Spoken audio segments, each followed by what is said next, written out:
Hey guys, Alex here from Studio Leicester, and today I'm going to be talking to you about the Blackmagic Pocket Cinema Camera 6K and why I, as a wedding filmmaker, chose this particular camera over the A7S III. First things first, as the name suggests, this beast is capable of filming in 6K RAW.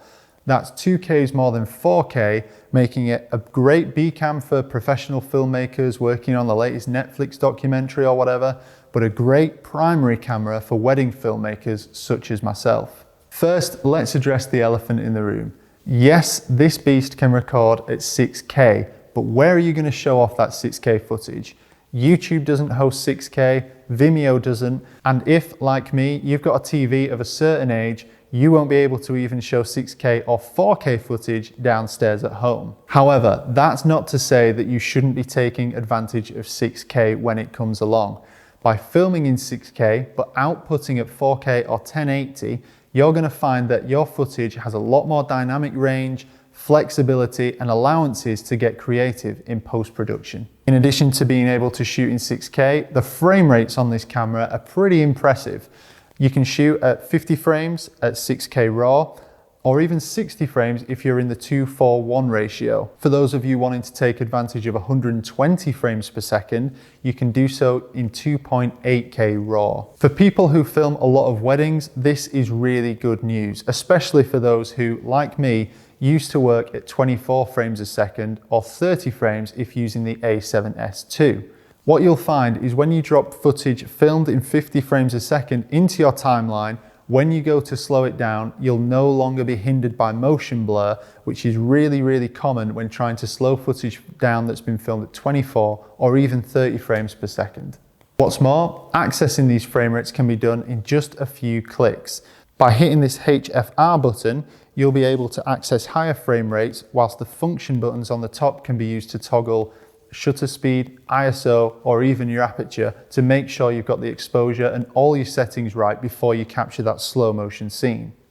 Which leads nicely on to the next major USP of this camera, and that is its menu system.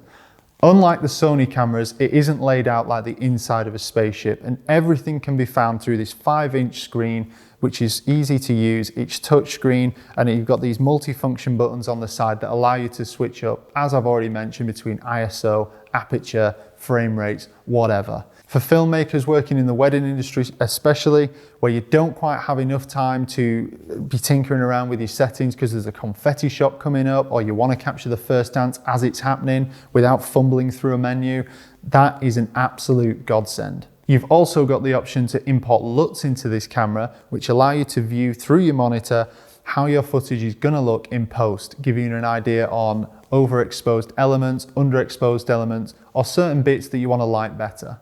Other huge wins for this camera include the super 35mm sensor and the dual native ISO, which can be cranked all the way up to 25,600, making this a bit of a beast in low light, especially when combined with fast glass. Speaking of glass, the EF mount system makes this a must for anyone who's already got a load of Canon lenses, such as this 16-35 that we've got here, or the tank-like 24-105 f4. Okay, there are just a few of the camera's pros. Now let's look at the cons. First up is the battery life. If you intend on using the standard LP E6 battery that comes in the box, you're gonna find that you can record for roughly 30 minutes or less before you run out of juice, especially if you intend on filming in 6K RAW. Thankfully, this isn't so much of a problem for me, as I invested in this Tilta cage which comes with this battery grip. This allows me to bypass the pretty shoddy LP E6 and instead use one of the 4 larger NP-F970s I have in my bag. Typically when filming a wedding, these batteries will last for up to an hour, so you've got plenty of juice in the tank throughout the wedding day. However, they do add a little bit of weight to the grip side of the cage, which may not suit those looking to work with a lighter rig on longer shoots. The fact that this grip doesn't feature a way of securing the battery is a little bit annoying too, as on several occasions it has been knocked out of place and the camera has died right there when I've been trying to capture a scene. It's worth saying that the Blackmagic doesn't take much time to start up, so it hasn't been too much of an issue, but it is a slight annoyance. Another con is that unlike the Sony cameras, this doesn't have image stabilization built in. Again, this isn't too much of a drawback for me as I work in quite a choppy documentary style, but for those of you who like working with super smooth motion, you're going to need to invest in a gimbal here that's costing up to £1,000, something like the Ziontech 3S or the DJI RS2 Pro.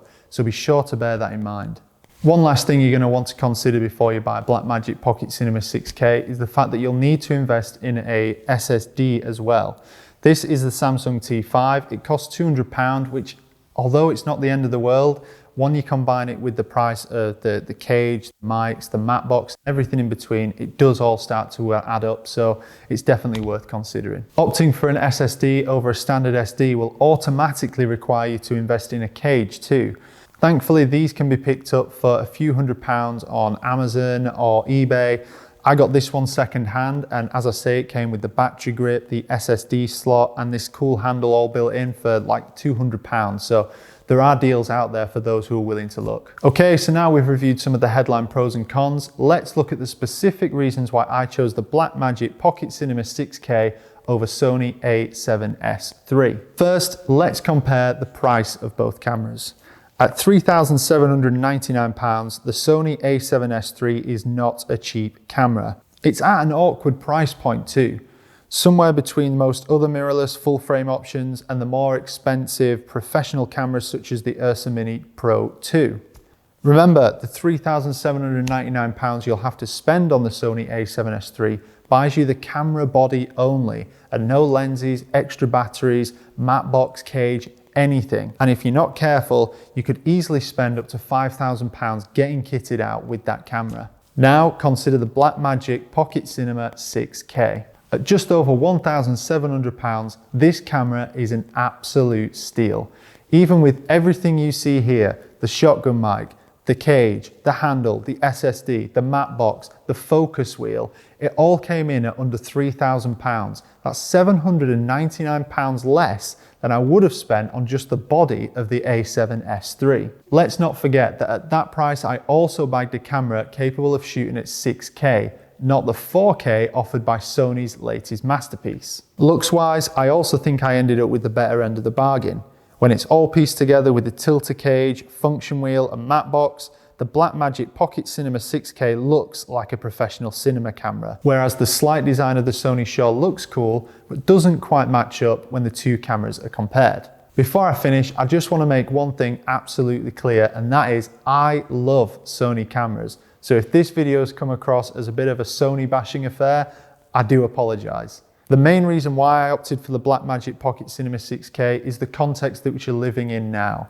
As a wedding filmmaker, my business was affected quite negatively throughout 2020, and when weighed up the options between the A7S III and the Blackmagic Pocket Cinema camera, this one just made the more financial sense. Anyway, these are just a few of my thoughts on the Blackmagic Pocket Cinema camera and why I chose it over the A7S III, and I imagine there's lots of you out there who went in a different direction and will feel quite divided and split by this video. So if you've got something to add to the debate or feel as though I've missed something out from this review, please let me have it in the comments. Lastly, as this is a new channel for 2021 and this is my first ever vlog, it would really mean a lot to me if you could like and subscribe to my channel. Over the next few months, I'm going to try to deliver more content like this, designed to help fellow filmmakers make the right decision when looking to add to their kit bag in 2021. I'm also interested to know if any of you guys have any questions or comments that you'd like to ask me as a professional filmmaker to help you grow your business. Okay, thank you so much for watching, and I'll see you again next time.